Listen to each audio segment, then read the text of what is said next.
Bismillahirrahmanirrahim. Alhamdulillahilladzi qabala man syaa bi'adlihi wa jalalihi wa wajaha man syaa bi fadlihi wa jamalihi. Ashhadu an la ilaha illallah wahdahu la syarika lahu bi dzatihi wa sifatihi wa af'alihi.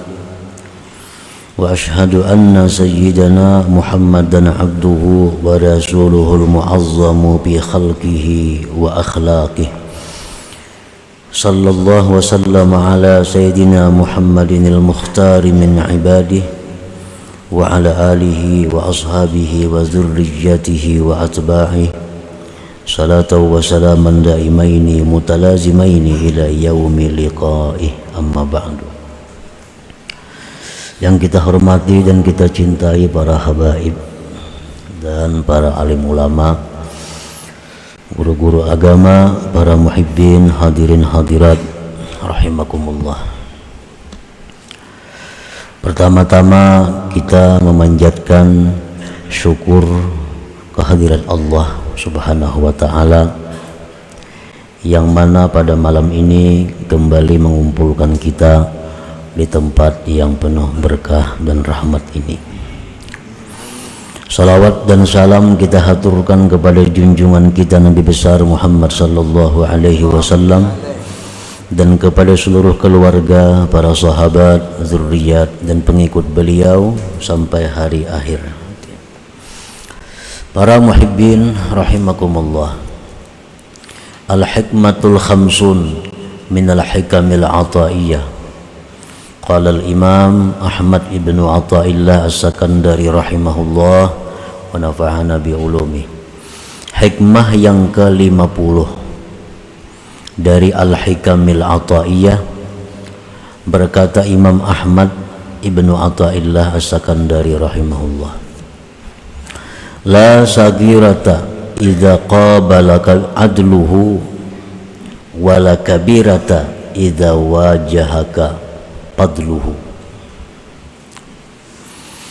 yang artinya tidak ada dosa kecil apabila menghadapi akan engkau oleh keadilan Allah,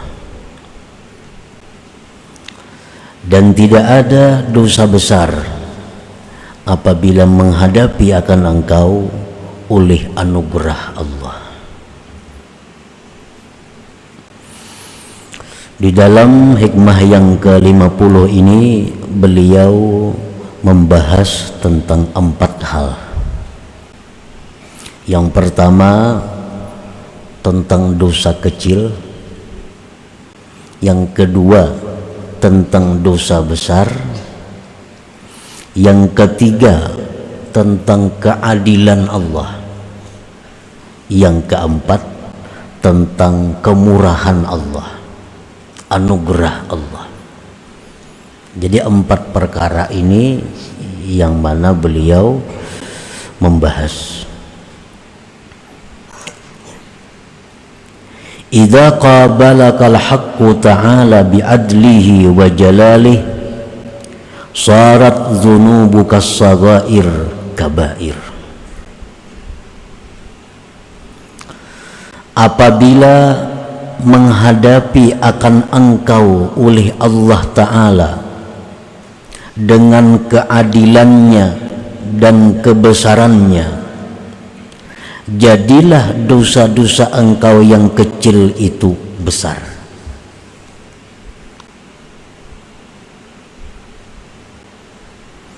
Di akhirat, di waktu kita dihisab oleh Allah, apabila Allah menghadapi kita dengan keadilannya, dengan kebesarannya, maka dosa kecil yang ada pada kita menjadi besar.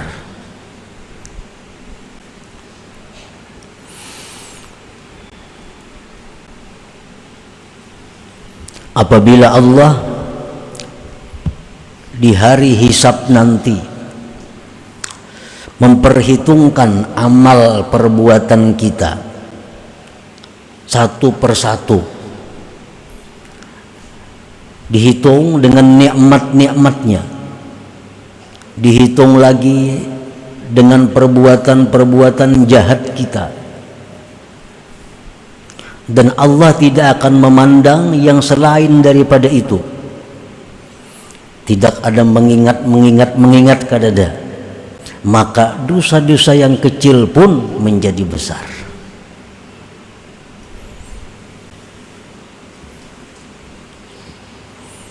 Bahasa kitanya, apabila Allah itu kadang mau kurang lebih lawan kita di hari mahsyar kaina, Allah kadang kurang lebih lawan kita pas-pasan.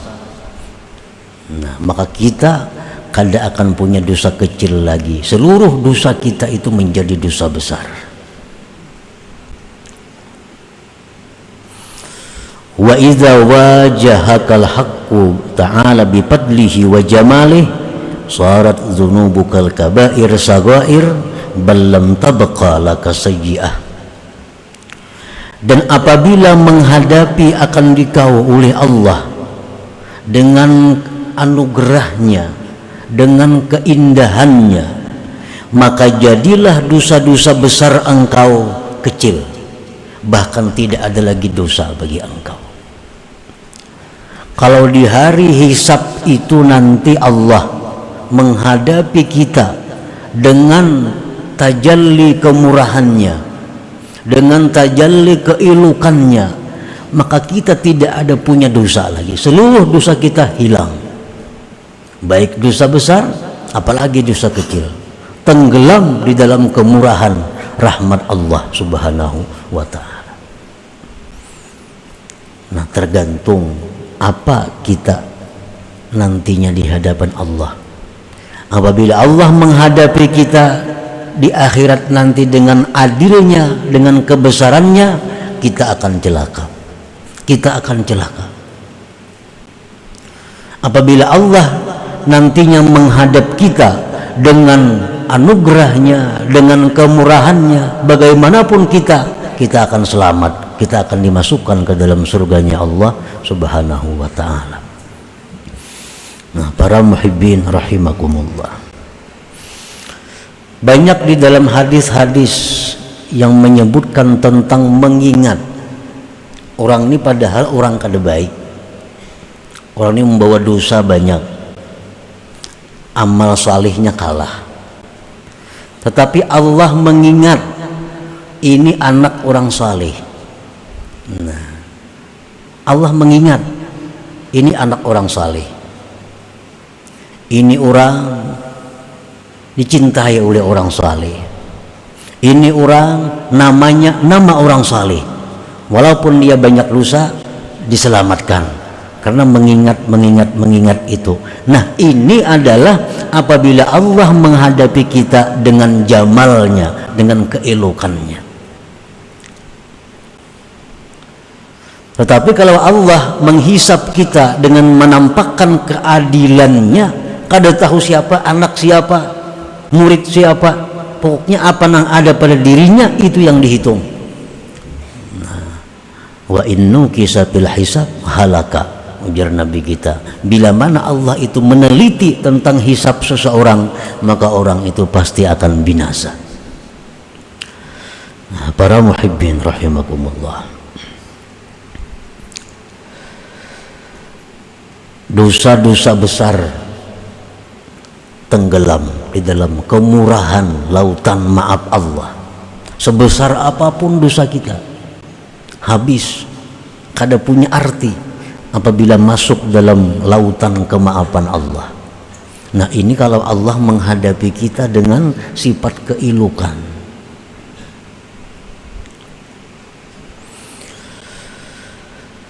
Seperti apa dosa-dosa besar itu? Para ulama menjelaskan al-kabair kullu ma jaa fihi wa'id minallah bi'azab fil akhirah au unitat bihi uqubatun fid dunya kal had wa ghairi. Dosa besar itu tiap-tiap sesuatu yang datang padanya ancaman dari Allah dengan azab di akhirat, atau dikaitkan dengannya hukuman di dunia seperti had dan seumpamanya. dan selainnya. Contoh dosa besar kayak apa? Kal qatal bighairil haq, seperti membunuh. Nah, membunuh ini dosa besar. Karena ancaman ada dalam Al-Qur'an, "Wa man qatala mu'minan muta'ammidan fajazaohu jahannam khalidan fiha." Barang siapa yang membunuh seseorang beriman sengaja, maka balasannya neraka jahanam, kekal dia selama-lamanya. Nah, berarti membunuh itu dosa besar. Apalagi dosa besar zina. Allah berfirman, "Wa may yaf'al dzalika yalqa athama yudha'af lahul azab yaumal qiyamah wa yakhlud fihi muhana." Siapa yang melakukan perzinahan, dia akan menemui dosa, dilipat gandakan baginya azab pada hari kiamat, dan kekal dia pada azab itu terhina. Nah, setiap ada ancaman siksa di akhirat, itu berarti dosa besar. Membunuh tadi, zina, ada contohnya. Seperti apa lagi? Riba. Nah, riba dosa besar. Al-Quran ada menjelaskan tentang riba. Hadis Rasulullah menjelaskan tentang riba. Beliau bersabda, "Ad-dirhamul ladzi yusibuhu ar-rajul min ar-riba ashaddu min 36 zaniyatan fil Islam." Rawahul Bukhari. Satu dirham. Dirham itu kalau diukur, ditimbang dengan gram, 3 gram lebih sedikit. Pirak. Satu dirham yang seseorang mendapatkannya dari jalan riba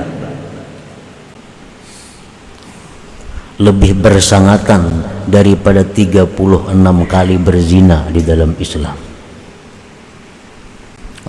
Berzina aja macam apa tadi azabnya sudah. Satu dirham, misalnya piraknya itu 20.000 harganya segram, 3 gram 60.000. 60.000 duit yang kita dapat daripada riba itu lebih berat daripada 36 kali berzina di dalam Islam. Berarti riba ini dosa besar. Syurbul khamar, minum arak. Nah, dosa besar.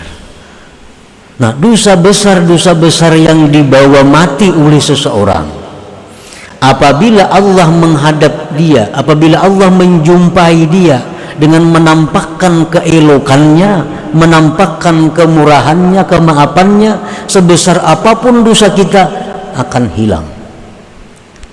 Kita akan selamat. Nah, tetapi sebaliknya, sekecil apapun dosa yang kita bawa, apabila Allah menghadapi kita dengan keadilannya, kita akan binasa. Dan Allah kadang akan memandang, kadang akan mengingat apa-apa. Contohnya, di zaman Rasulullah SAW ada seorang khadam beliau, pembantu beliau. Pembantu beliau ini bernama Kirkirah. Ikut perang bersama-sama Rasulullah SAW, umpat perang. Dalam peperangan itu Kirkirah ini gugur sebagai syahid. Orang-orang ribut, untung Kirkirah syuhada, matinya sebagai syahid.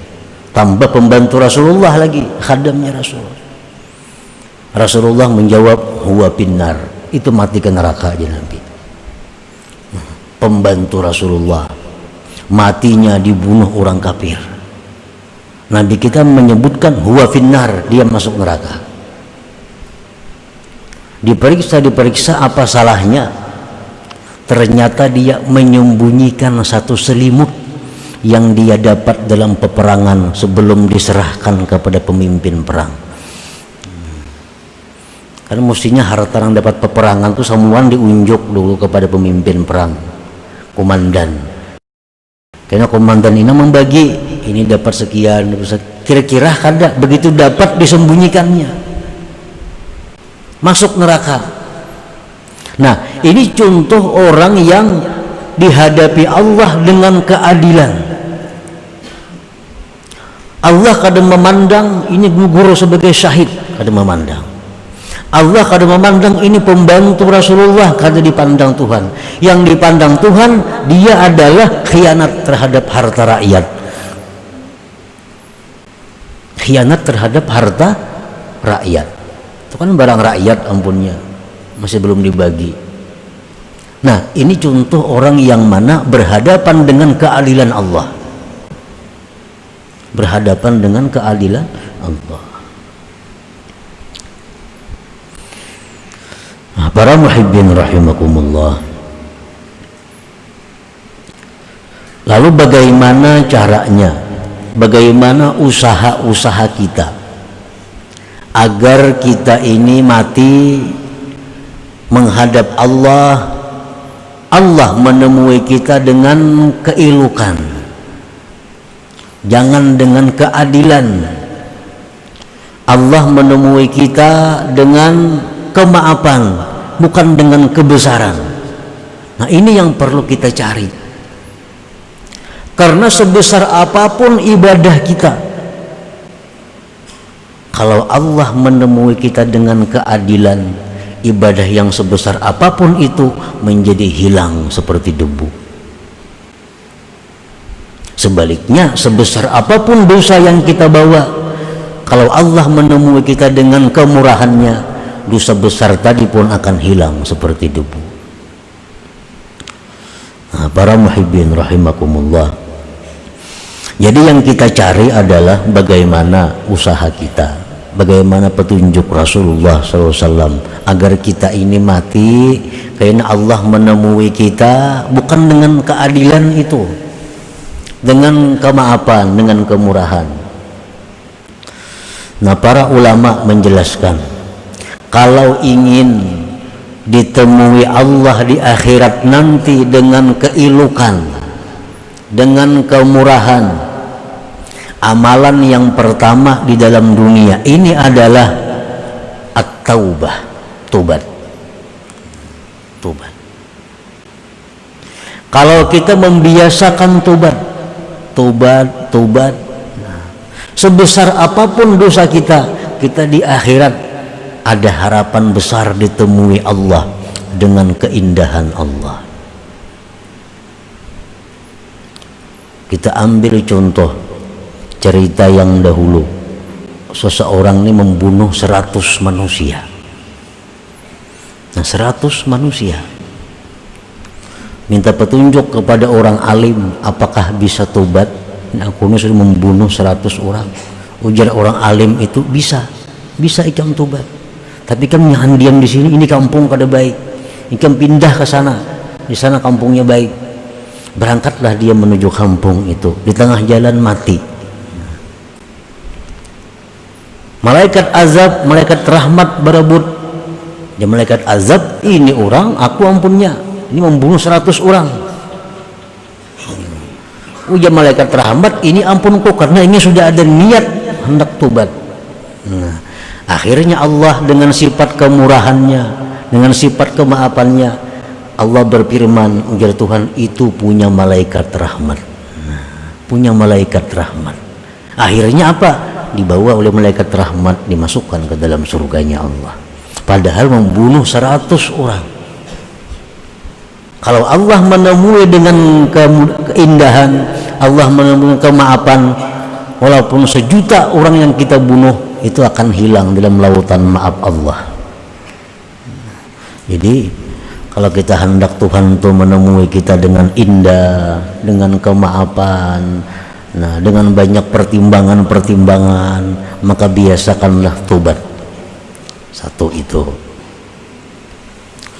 Yang kedua, agar kita di akhirat itu ditemui Allah dengan sifat keindahan dan kemaafannya, as-sakha, pemurah.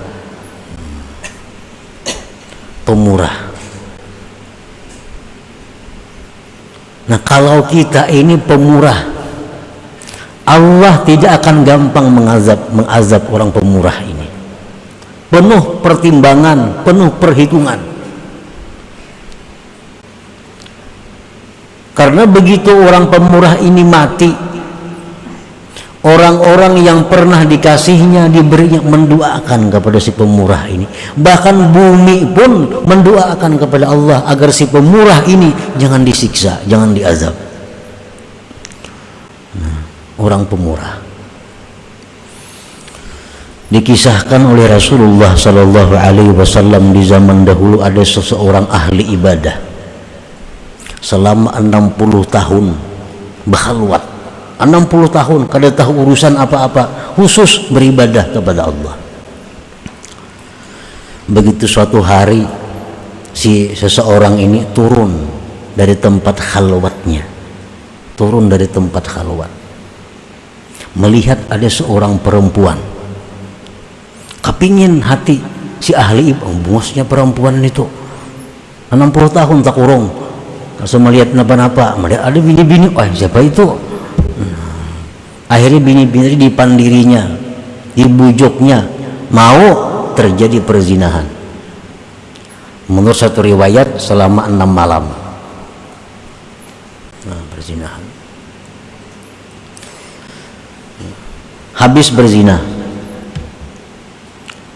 laki-laki ini menyesal, dan dia ada mempunyai 2 potong roti. 2 potong roti. 2 roti ini ada yang mau minta diberikan kedua-duanya, ambil.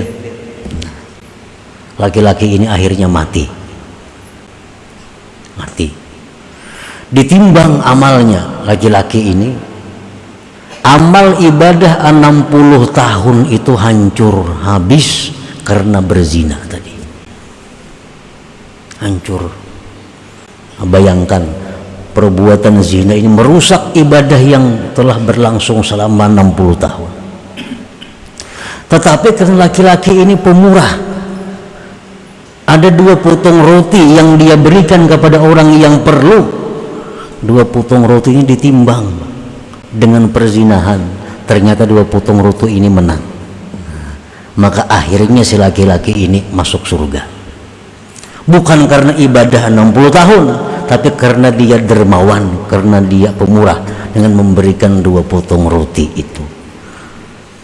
Nah, ini contohnya. Orang yang pemurah itu selalu ada yang menyelamatkan dia daripada keadaan-keadaan yang gawat seperti itu.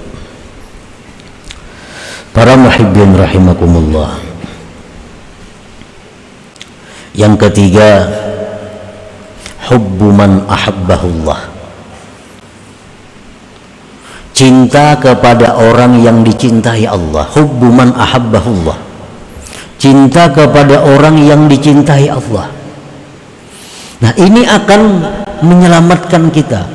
Allah akan menemui kita dengan keelokannya, bukan dengan kebesarannya.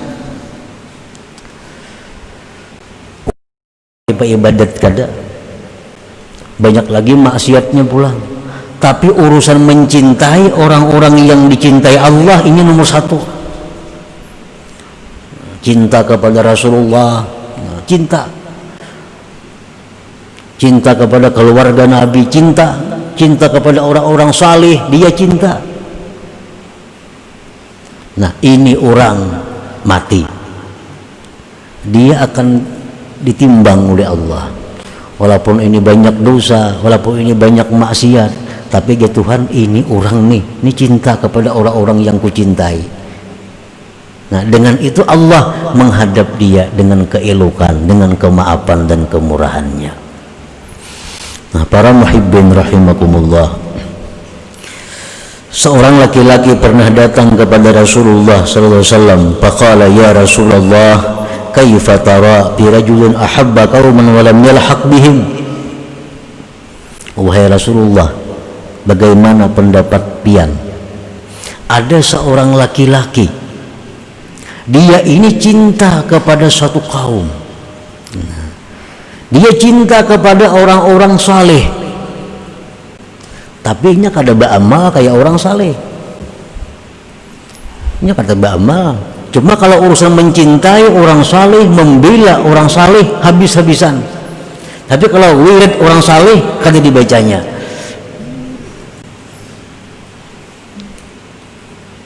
Amalan orang salehnya kada membaca. tapi dia cinta kepada orang saleh, namanya nama orang saleh, nama anaknya nama anak orang saleh, ngaran bininya ganti orang saleh daripada cintanya dia kepada orang saleh. Tapi kalau urusan bewiritnya kada kawa nuruti orang saleh, cuma mudah cinta. Rasulullah SAW menjawab, almar'u ma'aman ahabba. Ujar Nabi, seseorang itu nanti di akhirat beserta orang yang dia cintai. Yang dicintai ini ke surga, di belakang membundel juga ke surga ini. Almar'u ma'aman ahabba. Seseorang itu beserta orang yang dia cintai, walaupun di dunia amalnya tidak seperti amal orang yang dia cintai itu. Nah, para muhibbin rahimakumullah, jadi membiasakan tobat, bersifat pemurah, cinta kepada orang-orang yang dicintai Allah, ini satu sebab jalan agar di akhirat nanti Allah menemui dengan kemudahan, dengan keindahan, dengan kemaafannya. Nah, selanjutnya yang ke-51, la amala arjudul qulub min amalin ila akhir. Ila hadratin Nabi sallallahu alaihi wasallam. Al-Fatihah.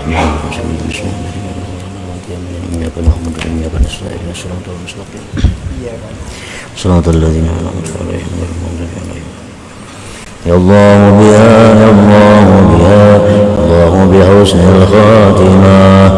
Ya Allah biha, ya Allah biha, Allah bihusni al-khatimah. Ya Allah biha, ya Allah biha, Allah bihusni al-khatimah. Wa ya ayyuhal rajul minhu syafa'atan, sallu alaihi wa sallimu taslima. Allahumma salli wa sallim wa barik alaihi.